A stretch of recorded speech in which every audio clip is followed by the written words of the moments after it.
आपका वॉलपेपर जिसको हम उठाते हैं और सबसे पहले देखते हैं, यानी कि ये फ़ोटो आपके सबकॉन्शियस का हिस्सा बन जाता है। अब इसके ज़रिए आप लोगों को कैसे समझ सकते हैं? कई बार ऐसा होता है कि हम लोगों का फ़ोन देखते हैं, उनकी फैमिली की पिक्चर इस पर लगी होती है, तो आपकी फैमिली आपके लिए प्रायोरिटी है।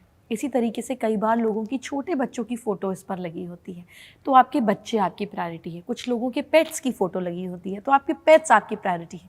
आपका सबकॉन्शियस माइंड कहाँ लेकर जा रहा है आपके, क्योंकि ये वॉलपेपर तो आपका कोई नहीं देखता ना, ये तो आप ही देखते हैं, आप ही उठाते हैं और आप ही देखते हैं। ये तो कोई डिस्प्ले की पिक्चर नहीं है।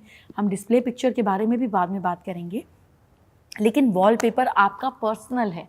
तो वॉलपेपर आपका सबकॉन्शियस माइंड है, जो आप अपने बाहर वाले बिफोर लॉक कोड और लॉक कोड खोलने वाला वॉलपेपर है। ये आपकी ज़िंदगी के पहलुओं को रिफ्लेक्ट करता है कि आपके लिए सबसे इम्पॉर्टेंट क्या है।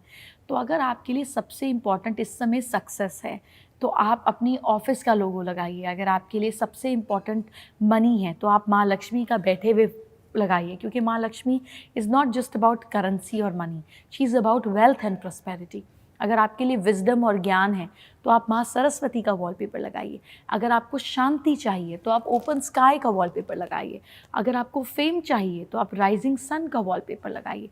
अगर आपको लाइफ में हैप्पीनेस चाहिए, तो आप ब्लूमिंग फ्लावर्स का वॉलपेपर लगाइए।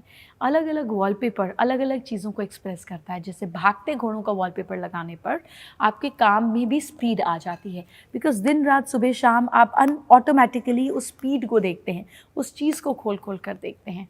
तो अपने वॉलपेपर के ज़रिए आप अपने माइंड को प्रोग्राम करते हैं। आपका माइंड तो ऑलरेडी प्रोग्राम्ड है, नहीं तो हज़ारों पिक्चर्स और हज़ारों ऑप्शंस में से आप कैसे एक ऑप्शन को चुनेंगे और उसको लगाए रखेंगे? क्योंकि वो आपकी प्रायोरिटी है, इसीलिए तो आप लगाते हैं। तो ठीक इसी तरीके से जो चीज़ आपको चाहिए उसी को लगा लीजिए, तो धीरे धीरे वही आपकी प्रायोरिटी बन जाएगी। This is called programming of mind. ये रिवर्स वे है दिमाग को कंट्रोल करने का, किस्मत को कंट्रोल करने का।